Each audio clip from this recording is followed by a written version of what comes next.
வணக்கம் ஃப்ரெண்ட்ஸ். லட்சுமி அவர்கள் எழுதிய சாதாரண மனிதன், அத்தியாயம் 12. அந்த சனிக்கிழமை மாரப்பன் சீக்கிரமே தோட்ட வேலைக்கு வந்து விட்டான். கொஞ்ச நாள் ஓய்வாக இருக்க சொன்னேனே, அவசரம் ஏன்?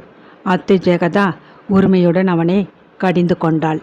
முந்தாள் நாளே டாக்டர் தையலை பிரிச்சிட்டார். இனி கவலை இல்லைன்னுட்டார். சும்மா வீட்டிலே குந்திக்கிட்டு இருந்தால் எனக்கு என் பொஞ்சாதிக்கும் 2 குழந்தைகளுமே யார் சோறு போடுவாங்க? சிரித்தபடி மண்வெட்டியுடன் அவன் தோட்டத்துக்குள் புகுந்தான்.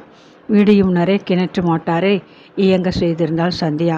பொழுது புலர்வதற்குள் நீர் வாய்க்கால்களில் ஓடிக்கொண்டிருந்தது. திங்கட்கிழமை பள்ளியில் போதிக்க வேண்டிய பாடங்களை தயாரிக்க மேஜை மீது புத்தகங்களுடன் குளியலுக்கு பின் அவசரமாக முடியை வாரி கட்டிக்கொண்டு குங்குமப்பட்டு வைத்து கொண்டு உட்கார்ந்தவள் வேலையில் மும்முரமாக ஈடுபட்டிருந்தாள். மாரப்பனை கண்டதும் சற்றென்று எழுந்து சாமான் அறையில் இருந்த கூடைகளுடன் அவன் பின்னால் சென்றாள். என்னம்மா, செடியெல்லாம் எப்படி ஏங்கினா போல இருக்கு? காய்களை கூட ரொம்ப காணலையே? வியப்புடன் கேட்டான் மாரப்பன். பம்பு செட் ரிப்பேர் ஆகி 1 வாரத்துக்கு மேலே தோட்டம் தண்ணி இல்லாமல் காஞ்சி கிடந்தது. வெயில் வேற பொசுக்குது. செடிகள் ரொம்ப வாடி போச்சு. ஒரு நாள் வராட்டா இந்த தோட்டம் எப்படி போச்சு பார்த்தீங்களா? அத்தையம்மா கோபிச்சுப்பாங்களேன்னு போன வாரம் வரலை.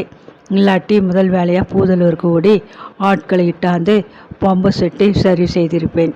நானே குடமாக தண்ணியை கிணத்திலிருந்து இழுத்து எல்லா செடிகளுக்கும் ஊற்றிருப்பேனே. யார்கிட்டையாவது ஒரு வார்த்தை சொல்லி இருக்கக்கூடாதாம்மா? உன் வீடு தொலை தூரத்தில் இருக்குது. நான் யாரை அனுப்பி கூட்டியாரு சொல்லுவேன்? போதாதற்கு நீ தலையிலே காயப்பட்டுக்கிட்டு வைத்தியம் செஞ்சுக்கிட்டு இருந்த. மண்ணிலே கை வச்சு அந்த கையால் காயத்தை தொட்டு ஏதாச்சும் கோளாறு ஆயிட்டா? நான் தான் தினமும் நம் டாக்டர் ஐயா கிளினிக்கு காயத்தை காட்டிட்டு போக வந்துக்கிட்டு இருந்தேனே. அந்த சமயம் கூட அத்தையம்மா என்னை கூப்பிட்டு பூதலூருக்கு அனுப்பியிருக்கலாம். ஆதங்கத்துடன் சொல்லிக்கொண்டு கால்வாய்களை தடுத்த மண்ணை அகற்ற ஆழமாக விட்டு நீரை வேகமாக ஓடவிட்டான். டாக்டர் மேலும் ஃபீஸ் ஏதாச்சும் வாங்கினாரா? கேட்க அவள் அவளுக்கு. ஆனாலும் திடீரென்று ஏற்பட்டதொரு கோபத்தில் அவள் மௌனமாக கிணற்று மேடை அருகே கூடைகளை கொண்டு போய் வைத்தாள். அவள் கேட்ட கேள்விக்கு தானே பதில் அளிப்பது போல் அவன் காய்களை பறித்து கூடைகளில் போட்டவாறே பேசிக்கொண்டு நடந்தான். டாக்டர் ஐயா ரொம்ப தங்கமானவர் அம்மா. அத்தையம்மா அன்னைக்கு கொடுத்த பணத்துக்கு மேலே எங்கிட்டிருந்த 1 பைசா கூட எடுத்துக்கலை சொல்லிவிட்டு துரிதமாக அவன் வேலையை கவனித்து கொண்டிருந்தான். வழக்கத்துக்கு உறவாகத்தான் அன்றைக்கு காய்களும் எலுமிச்சை பழங்களும் கிடைத்தன. கூடைகளை உள்ளே கொண்டு வந்து வைத்துவிட்டு கொஞ்சம் புல்லை பின்பக்கம் இருந்து வெட்டி எடுத்து உதிரி கட்டாக கட்டி கொண்டா வந்து வேப்ப மரத்தின் அடியில் போட்டான். ஆனாலும் அவன் வாய் சும்மா இருக்கவே இல்லை. எனக்கு மட்டும் இல்லை அம்மா, ஏழை எளியவங்க கிட்டே டாக்டர் ஒரு தடவை காசு வாங்கின பிறகு அடுத்த தடவை வைத்தியம் செய்ய மறுபடி ஃபீஸ் கேட்கறதில்லை. சில பேர் முதல் தடவை சிகிச்சைக்கு கூட எதுவும் தர்றதில்லை. முந்தா நேற்று என் கண்ணாலே பார்த்தேன். ஒரு ஏழை தாய் வாந்தியும் பேதியுமாக துரும்பாக்கிவிட்ட தன் குழந்தையை தூக்கிக்கிட்டு வந்தா. ஊசி போட்டு மாத்திரையெல்லாம் கொடுத்தார். பணம் ஏதாச்சும் தரணும்னு அந்த அம்மா தன் சுருக்கு பையை அழுத்த போது, வேண்டாம், அந்த பணத்துக்கு குழந்தைக்கு நான் சொல்கிற உணவுப் பொருளை வாங்கி ஊட்டம்மா, விரைவில் குணமாக்கிவிடும் அப்படின்னு தடுத்துட்டார். குழந்தைக்கு சாப்பிட என்னென்ன தரணும்னு விளக்கிக்கிட்டு இருந்தார்.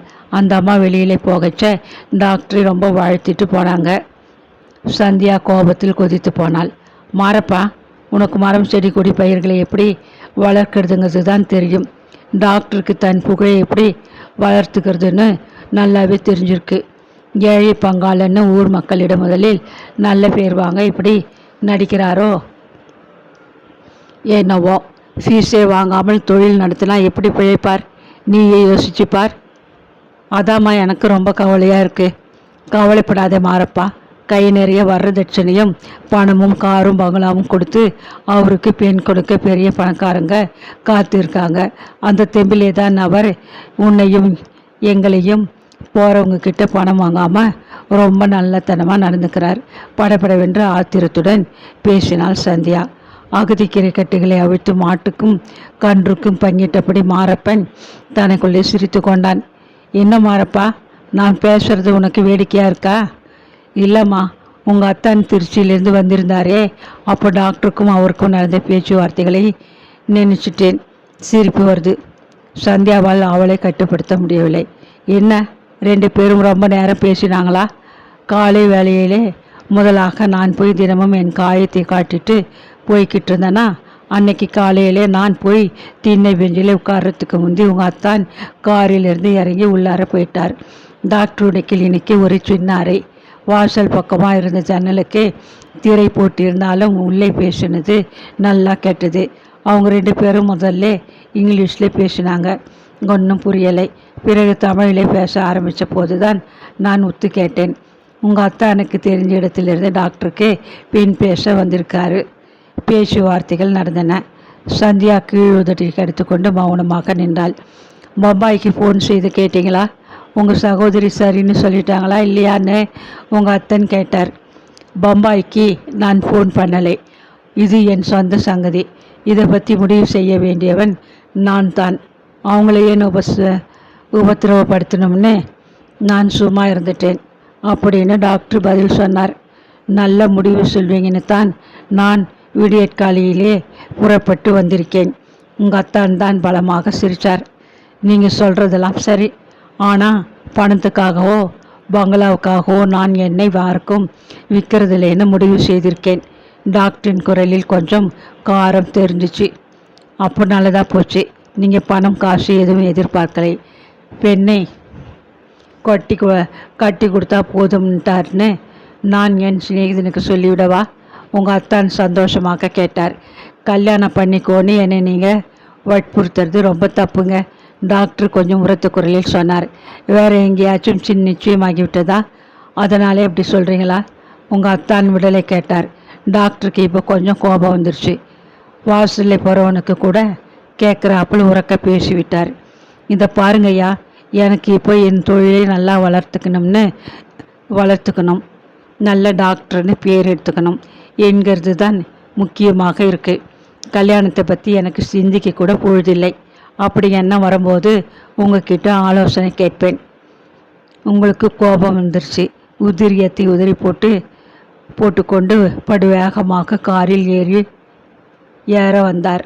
வாசல் படியிடறி அப்படியே விழ. எனக்கு சிரிப்பு தாங்கலை. ஆனாலும் அடக்கிக்கிட்டு ஐயான்னு கத்திக்கிட்டு ஓடி அவரை தாங்கி பிடிச்சிக்கிட்டேன். காலையில் தலைமொழிகிட்டு சுத்தபத்தமாக கிளம்பி கோயிலுக்கு கிளம்பினவனை குளிக்காதவன் நீ தொட்டிட்டியேன்னு கத்திட்டு பாஞ்சு காரில் ஏறி பறந்துட்டார். அவர் தடுக்கி விழ போனது இப்போ நினைச்சாலும் சிரிப்பு தான் வருது. உங்கள் அத்தானுக்கு ஆனாலும் ரொம்ப அவசரம். பேச்சு நடை எல்லாத்திலும் ஒரு வேகம். அன்னைக்கு அந்த கார் தெருவிலை புழுதியை கிளப்பிக்கிட்டு எப்படி வேகமாக பறந்துச்சு தெரியுமாமா? சிரித்தான் அவன். சந்தியாவுக்கு இப்போது புரிந்தது. அன்று அவள் தயாராக வைத்திருந்த கீரை தண்டுகளை எடுத்து போகத்தான் குமரேசன் அந்த கோபத்தில் தான் அவர்கள் வீட்டுக்கு மறுபடியும் வரவில்லை. அவரது முயற்சி தோல்வி அடைந்து விட்டதை குறித்து அவருக்கு அடக்க மாட்டாத கோபம். அப்படியே திருச்சிக்கு திரும்பிவிட்டார் போலும். ஆமாம், அவளுக்கு மட்டும் என்ன கோபம் கொள்வதில்? அவள் எந்த வகையில் அத்தான் குமரேசனுக்கு குறைந்தவள்? பூதலூர் பம்ப் செட் ரிப்பேர் கடை அருகே கிரிதரனை சந்தித்த போது அவனிடம் அவள் கோபமாக பட்டும் படாமலும் பேசவில்லையா? சற்றென்று விடை பெற்று கொண்டு திரும்பி பார்க்காது நடக்கவில்லையா? அம்மா, வேலையெல்லாம் முடிச்சிட்டேன், நான் வரேன் சொல்லிக்கொண்டு மாரப்பன் கிளம்பிவிட்டான். வேடிக்கையாக, ஆனால் துளியும் மரியாதை குறையாது அவளிடம் நேச உணர்வுடன் பேச நெருங்கிய அவரிடம் தான் அப்படிப்பட்டென்று பதில் சொல்லிவிட்டு நகர்ந்தது ரொம்ப தப்பு. ஆபத்துக்கு ஓடி வந்து உதவி அளித்ததற்காவது கொஞ்சம் நன்றி உணர்வோடு பேசியிருக்க வேண்டும். எண்ணியபடி அவள் புல்கட்டை அவிழ்த்து நன்றாக உதறிவிட்டு செல்லக்குட்டிக்கும் அதன் கன்றுக்கும் விநியோகித்தாள். தோட்டத்தில் கடைசியாக இருந்த கீரை பாத்திகளை பார்வையிட்டபடி அவள் மெல்ல நடந்து கொண்டிருந்தாள். சாம்சனின் உற்சாக குறைப்பு அவளை திரும்பி பார்க்க செய்தது. பாத்தியோரமிருந்த குறுகிய பாதையில் டாக்டர் கிரிதரன் அவளை நோக்கி வந்து கொண்டிருந்தான். அன்னைக்கு நீங்கள் சொன்னதிலிருந்து இந்த தோட்டத்தை மறுபடியும் பார்க்கணும்னு ஒரு ஆவல். தண்ணீர் இல்லாமல் செடிகள் எல்லாம் வாடி போச்சுதேன்னு கவலையாக இருந்தது. இன்னைக்கு என் கிளினிக்கை சீக்கிரம் மூடிட்டு பூதலூருக்கு கிளம்பிட்டு இருக்கேன். போகும் வழியிலே பார்க்கலாமா வந்தேன். நீங்கள் தோட்டத்தில் தான் இருக்கிறீங்கன்னு அத்தையம்மா சொன்னாங்க. கூறியபடி மென்மையாக புன்னகைத்தான். தோட்டத்தை சுற்றி பார்வையை ஓடவிட்டான். நல்ல வேலை, என் கண்கள் அத்தனை பொல்லாதவைகளாக இல்லை. தோட்டம் ஒரு அடியாக காஞ்சி போயிருக்கும்னு கவலைப்பட்டு கொண்டு தான் வந்தேன். அன்னைக்கு ரொம்ப சூடு தான். சிரித்தான் அவன். இன்னும் மழைக்காலம் ஆரம்பமாகலை. வெயில் கொஞ்சம் கடுமையாக காய்கிறது என்றால் அவள். வெயிலை சொல்லலை, உங்கள் வார்த்தைகளை சொன்னேன். அன்னைக்கு உங்களுக்கு பள்ளிக்கூடத்தில் யார் மேலேயே கோபம். என்கிட்ட பேசினப்போ வார்த்தைகள் சூடாக தெரித்ததை கவனித்தேன். முகம் சிவந்து போனாள் அவள். அவளை கிரிதரன் எப்படி பரிகசிக்கிறான். வாங்க உள்ளே போகலாம். அத்தையும் நானும் இன்னும் காப்பி பலகாரம் சாப்பிடலை. நீங்களும் எங்களோட கொஞ்சம் சாப்பிட்டு கிளம்பலாம். உபசரித்தபடி முன்னால் நடந்தாள். சாம்சன் அவர்கள் நடுவே உற்சாகமாக குறைத்து குதித்தபடி ஓடிக்கொண்டிருந்தது. ஆமாம், உங்களுக்கு சகோதரர்கள் யாரும் கிடையாதாமே. உங்கள் அப்பாவுக்கு நீங்கள் 3 பெண்களாம். யார் சொன்னது இந்த விவரமெல்லாம்? சிரித்தபடி கேட்டாள் சந்தியா. உங்கள் அத்தான் குமரேசன் அவர்கள் தான் சொன்னார். உண்மைதான். எங்கள் அப்பாவுக்கு நாங்கள் 3 பெண்கள். மூத்த அக்கா விடியற்காலையில் பிறந்தாங்களாம்.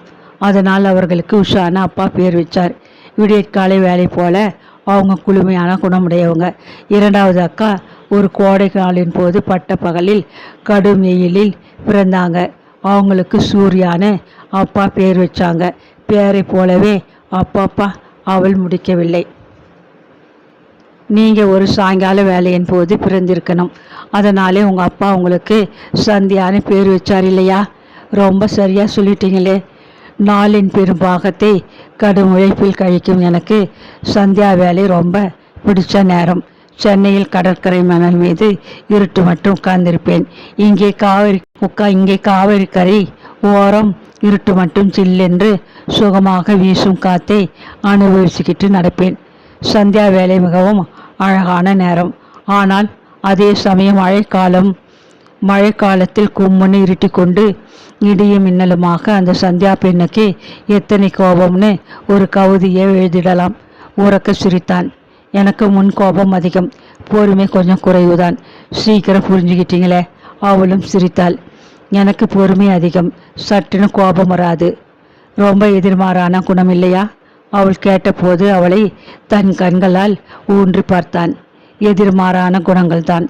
ஆழ்ந்த நட்புக்கு அஸ்திவாரம்னு நினைக்கிறேன். அவன் சொல்லி முடிப்பதற்குள் கூப்பென்று சிவந்து விட்ட தன் முகத்தை அவள் மறுபக்கம் திருப்பி கொண்டாள். அத்தியாயம் 13. அதற்கு பின் நாட்கள் மிக மகிழ்ச்சியாக விரைவாக மறைந்தன. பூதலூரில் அவன் அவளை தினசரி ஒரு முறையேனும் சந்திக்காது இருந்ததில்லை. ஆனால் பேச்சு கொடுத்து தங்களுக்குள் வளர்ந்து கொண்டு வரும் நெருக்கத்தை பகிரப்படுத்தி கொண்டதில்லை. அந்த வகையில் அவன் மிகவும் கௌரவமாக நடந்து கொண்டான். மாலி பள்ளிக்கூடம் முடிந்ததும் அவள் வெளியில் வந்து பஸ் நிலையத்தை அணுகும்போது அவனும் தனது பாலிகிளினிக்கில் நின்று வெளிப்படுவான். தெருவோரத்தில் கார்களுக்கிடையே நிறுத்தப்பட்டிருக்கும் தன் மோட்டார் சைக்கிளை இடுக்க வந்தவன் போல திரும்பும்போது அவனது கண்களை நேசப்பாவத்துடன் சந்திக்க தவறியதே இல்லை. முன்பெல்லாம் காலையில் குளியலை அவசரமாக முடித்துக்கொண்டு வேகமாக தயாராகி வீட்டை விட்டு ஓட்டமும் நடையுமாக பஸ்ஸை பிடித்து பள்ளிக்கூடம் செல்ல வேண்டியது தவிர்க்க முடியாத ஒரு கடமையாக அவளுக்கு தோன்றியது. இப்போது நிலைமை தலைகீழாக மாறிவிட்டது. வேலைக்கு செல்ல அவளில் ஒரே துடிப்பு. நாள் முழுவதும் ஓயாது செய்த வேலையின் அளிப்பை அவள் அந்த கனிவு பார்வையில் மறந்தே போனாள். ஒரே ஒரு தடவை, ஒரு சில நிமிடங்கள் என்றாலும் அவனை பார்ப்பது ஓர் இனிய அனுபவமாக அவளுக்கு மிக்க உற்சாகத்தை தந்தது உண்மை. வார இறுதியில் சனி ஞாயிறு காலை வேளைகளில் கிராமத்து கிளினிக்கை கவனிக்க வந்த அவன் திரும்பும்போது தவறாமல் ஏதோ ஒரு காரணத்தை சொல்லிக்கொண்டு இவர்களை காண வந்தான். சாம்சனை பார்க்கணும் போல இருந்தது. வந்தேன். உங்கள் தோட்டத்து எலுமிச்சை பழம் 2 கிடைத்தால் நலமாக இருக்கும், கேட்டு பார்க்கலாமன் வந்தேன். ஏதோ ஒன்றை கூறி உள்ளே வந்தவனே அத்தை ஜெகதா மலர்ந்த முகத்துடன் வரவேற்றாள். முன்னைவிட மிகவும் அக்கறையுடன் காலை பலகாரங்களை அவள் கவனித்து செய்து கொடுத்தாள். குழாய் பொட்டு, வெள்ளை பணியாரம், இதெல்லாம் ஹோட்டலில் யார் செய்து தருவாங்க? சும்மா சாப்பிடு தம்பி. காஃபியுடன் அந்த காலை வேலைகளில் அவனை பலமாக உபசரித்தாள். உலக அனுபவத்தின் எல்லைக்கோட்டை நெருங்கிவிட்ட அத்தைக்கு அவனது வருகையின் காரணம் புரியாமல் இல்லை. முன்னைவிட சந்தியா இப்பொழுதெல்லாம் சாந்தமாக காணப்பட்டாள். விடிய முன்னே எழுந்து குளித்து கச்சிதமாக உடுத்திக்கொண்டு தோட்ட வேலைகளை சடுதியில் முடித்துவிட்டு பாடம் தயாரிக்க குறிப்பு புத்தகங்களுடன் மேஜை அருகே கூடத்தில் உட்கார்ந்து விடுவதையும், மோட்டார் சைக்கிள் ஒலியை கேட்டதும் முகம் சிவந்து கண்கள் பளபளக்க வாயில் ஓடி சென்று இட்டி பார்ப்பதையும் பாராதவள் போல அத்தை மகிழ்ச்சியுடன் சமையல் அறை காரியங்களில் ஈடுபட்டிருப்பதை பழக்கமாக்கி கொண்டிருந்தாள். சகோதரனின் 3 பெண்களில் சந்தியா தான் அம்மாவின் நிறத்தையும் அத்தனை அழகையும் அள்ளிக்கொண்டு பிறந்திருந்தாள். அதே போலவே அப்பாவின் முன் கோபமும் அவளது பரம்பரை சொத்து.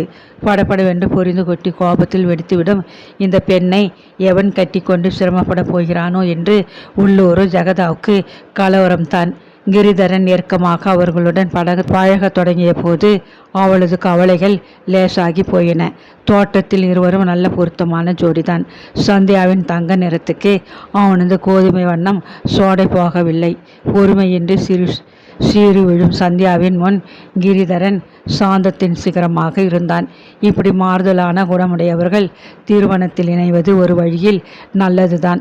ஒருவருக்கொருவர் ஈடு கொடுத்து வாழ்க்கையை சீராக அமைத்து கொள்ள முடியும்.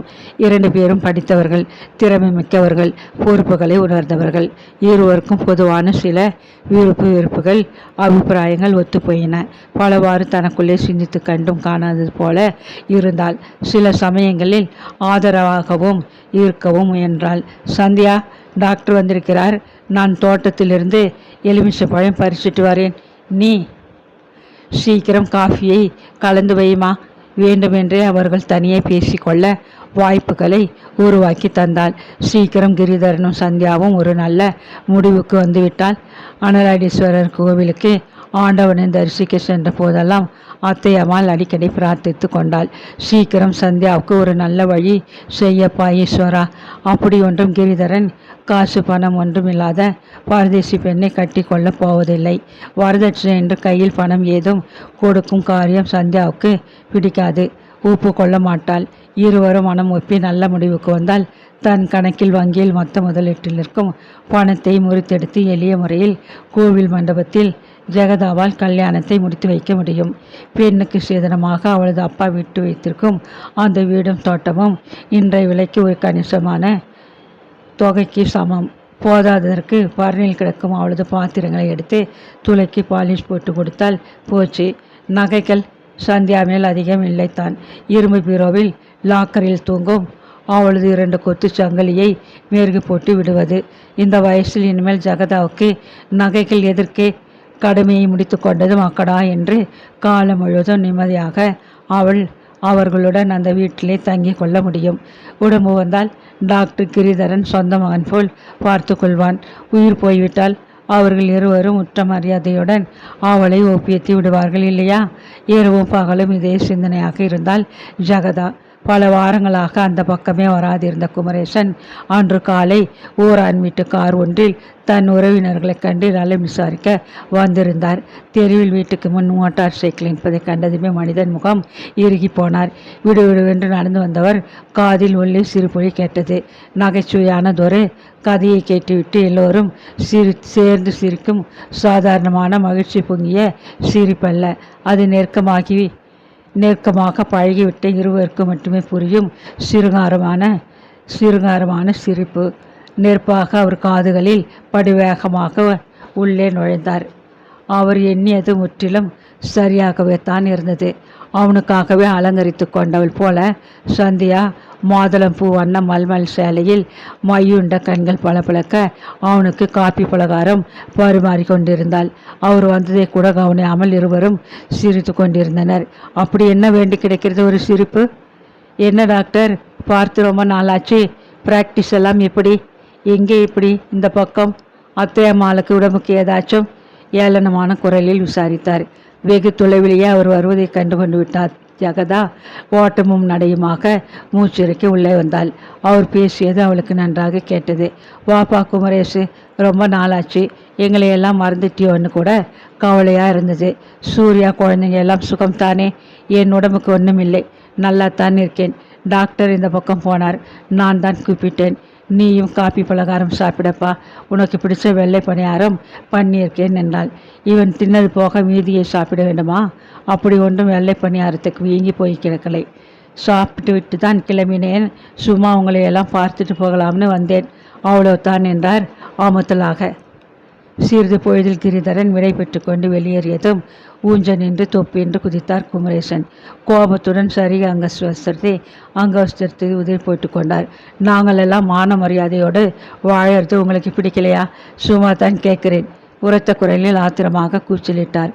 ஜெகதாவுக்கு அவரது கோப வேஷத்தின் காரணம் நன்றாகவே புரிந்துவிட்டிருந்தது. ஆனாலும் தெரியாதவள் போல் கேட்டாள். குமரேசு, குழப்பாதியப்பா, புரியும்படி சொல்லு. அந்த டாக்டர் பயலுக்கு காலை வேளையில் இங்கே என்ன வேலை? அடிக்கடி வர்றதா கேள்விப்பட்டேன். இப்போ கண்ணாலேயே பார்த்துட்டேன். நம்ம உறவுக்காரன் நீ தானே சொன்ன? நல்ல பையன், நீயே புகழ்ந்த. தாயில்லாத பிள்ளைன்னு என் மனத்திலே அவன் மேலே கொஞ்சம் இரக்கம் வந்தது. அது தப்பா? நேத்திக்கும் கோயிலிலே பார்த்தேன்.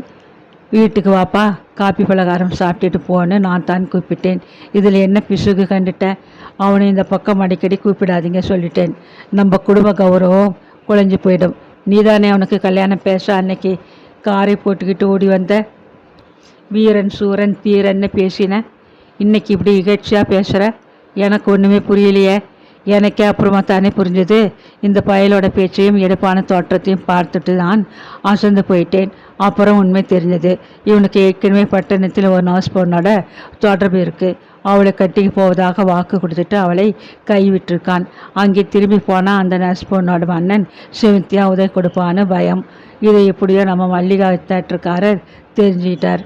இந்த இடம் வேணாம் குமரேசா, வேற வரன் பாருன்னு ஒரேடியாக மறுத்துட்டார். குமரேசன் விடை பெற்றுக்கொண்டு காரில் கிளம்பி போயிட்டார். அவன் கிடக்கான், பொறாமை பிடிச்சவன், அத்தை ஜெகதா ஆறுதலாக சொன்னாள். ஆனால் சந்தியாவின் கண்கள் அவளையும் மீறி கலங்கி போயின.